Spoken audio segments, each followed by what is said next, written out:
Il n'y a aucun accident qui peut tuer un enfant de Dieu. Il n'y a aucune balle et aucune arme, aucune bombe dans le monde qui tue un enfant de Dieu. C'est Dieu qui répand son enfant. Alléluia.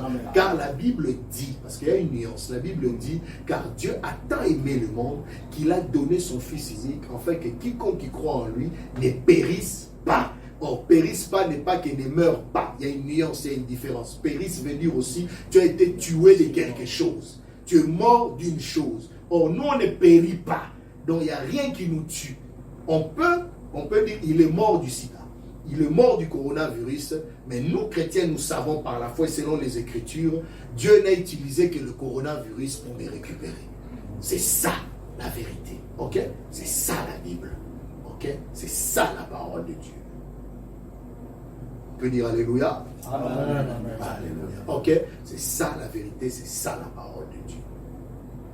Alors, je crois que, pour finir, pour ne pas prendre trop de temps, je crois qu'il y a eu cette histoire sur le vaccin. Il y a eu ces débats qu'on faisait un peu ensemble. Il y a eu des débats dans les réseaux sociaux sur le vaccin. Est-ce qu'un enfant de Dieu peut-il avoir le vaccin? Peut-il accepter d'être vacciné ou non? D'emblée, je voulais dire une chose. Aujourd'hui, nous parlons d'un vaccin. Okay? Je ne fais pas l'apologie des vaccins, surtout que nous ne savons pas d'où viennent ces vaccins. Je ne veux pas faire l'apologie du vaccin, mais je veux nous rafraîchir la mémoire. Mes frères et sœurs, vous qui nous suivez, aujourd'hui, peut-être il y a une sœur qui a mis au monde un enfant, un bébé.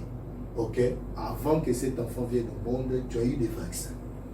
Et l'enfant aura des vaccins. Et la plupart des vaccins, même que nous avons ici en Afrique, viennent de l'Occident. Viennent de l'Occident. La plupart des vaccins. On est d'accord avec ça? Ok? Donc, s'il faut parler de l'empoisonnement, ok? Je crois que nous pouvons dire que non.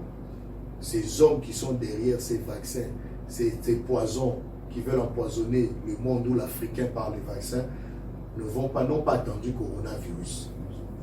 Parce que le vaccin de BCG, le BCG dont on parle, on a parlé du BCG aussi, qui peut aussi aider, ok, si on doit fabriquer un vaccin. Mais les BCG, nous l'avons tous eu. Oui, ici en Afrique, nous avons eu le vaccin en tant que bébé. C'est un vaccin qu'on donne aux enfants. Ok. Donc, ils vont peut-être pas, ces gens qui ont, si on doit parler de la théorie du complot, ces gens n'ont pas à attendre le coronavirus pour nous vacciner seulement. Mais déjà, quand il y a des enfants, quand nous avons nos enfants et qu'à l'hôpital on nous dit qu'on doit vacciner, qui sait si ces vaccins déjà été empoisonnés? Qui sait si le cas de stérilité, aujourd'hui, parce que le cas de stérilité au monde, il y a eu une pente, l'aiguille est en train de monter. Il y a beaucoup de stériles aujourd'hui. Qui sait que c'est par rapport au vaccin que nos enfants à l'époque qui ont grandi, qui sont devenus adultes aujourd'hui? Le complot, ce n'est pas aujourd'hui, c'est depuis hier. Alors, quelle est l'assurance? Qu'est-ce qui peut nous sécuriser? Même nos enfants qui ont grandi aujourd'hui, moi j'ai des enfants adultes, ok, qui ont grandi, qui ont eu aussi des vaccins. Leur sécurité, c'est quoi? Voilà pourquoi nous parlons de l'impact du Saint-Esprit face au coronavirus, l'impact du Saint-Esprit face au vaccin, l'impact du Saint-Esprit face au poison. Parce que Christ a dit, ils boiront quelques breuvages mortels, empoisonnés, mais cela ne leur fera rien. Pourquoi? Parce qu'ils sont baptisés du Saint-Esprit. Parce que les disciples de Jésus seront baptisés du Saint-Esprit. Donc, que tu aies vaccin ou pas, moi je ne crois pas qu'un enfant de Dieu baptisé du Saint-Esprit, le vaccin empoisonné ou envoûté, ok, aura lieu de détruire sa vie ou sa santé. Possible. Ok, parce que nous avons déjà le vaccin céleste, qui est le Saint-Esprit. Et si on doit parler encore du vaccin comme marque de la bête, ou de la puce électronique, oui, j'aimerais pas avoir une puce électronique. Moi, je ferai tout possible pour ne pas avoir cette puce électronique. Ok. Et si on me dit que ces vaccins sont empoisonnés, je ferai de tout mon possible pour ne pas avoir aussi ces vaccins. Mais si arrivait qu'on m'ait vacciné, comme obligé, ok, en dormant, on me vaccine parce que je suis tombé malade, ok, on me mettait cette puce, je crierais tout haut. Puce ou pas, vaccin ou pas, moi j'ai la marque de Dieu. Et la marque de Dieu, c'est la marque de son nom, Jésus-Christ en moi. C'est par le Saint-Esprit. Ok. Elle est spirituelle. La marque de la bête est spirituelle. Amen. Le Saint-Esprit est spirituel. Amen. Amen. Amen. Sur tous nos fronts, montrez-moi vos mains, montrez-moi vos fronts, une partie de vos corps. Il n'y a nulle part où c'est écrit que vous êtes baptisé du Saint-Esprit. Il y a Jésus qui apparaît sur votre peau. Ok? Parce qu'elle est spirituelle. Et la marque de la bête aussi est spirituelle. Ok? Et les vaccins qu'on met ou la puce électronique, tout ça sont des symboles qui peuvent symboliser aussi la marque de la bête. Ok? Mais la marque de la bête est d'abord spirituelle. Si on est de Dieu, on ne craindra pas toutes ces choses. Amen. Parce que deux maîtres ne peuvent pas cohabiter dans une même maison. Amen. Donc moi, ma maison est déjà occupée, mon corps est déjà occupé. C'est la demeure de Dieu. Amen. Alors toi, les diables et ta marque, qu'est-ce que tu viendras faire dans ma maison? Dans la maison de Dieu. Ok?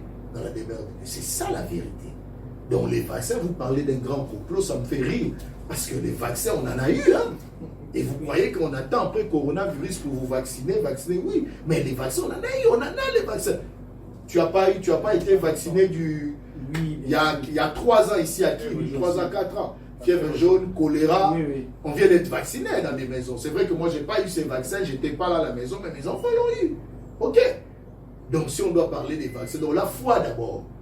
Ok? Le Saint-Esprit nous accorde assez de foi pour dire que le vaccin dans mon corps ou pas, cela ne changera pas mon identité devant Dieu et ma vie. Amen. Ok? Coronavirus dans mon corps ou pas, cela ne changera pas mon identité devant Dieu. Et je peux refuser aussi. Coronavirus rentre dans mon corps, je peux le dire, comme tu es rentré, sors de la même manière dont tu es venu. Nous avons ce pouvoir par le Saint-Esprit au nom de Jésus. Alléluia.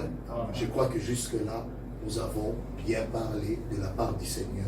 Et jusque-là, je crois que il y a tellement de choses à dire encore, mais à un autre épisode, une autre partie, une autre émission, nous continuerons à parler et à parler. Ok? Il n'y a pas d'autres questions, non? Non, je crois que nous avons été bien servis, nous avons bien mangé. Nous vous remercions, pasteur. Merci à vous. Je crois que notre compte reste toujours ouvert. Exode Mission Kinshasa. Nous sommes là à votre disposition pour vos questions. Commentez, donnez-nous vos désidérata, vos soucis, vos préoccupations par rapport à ce sujet. Pourquoi pas d'autres? Parce que le compte est ouvert pour vous. Si vous n'êtes pas là, nous ne sommes pas là. Vous avez le numéro du pasteur Austin qui est dans la présentation et le thème en bas. Nous restons toujours ouverts et disponibles. Que le Seigneur bénisse chez vous. Au revoir et à très bientôt.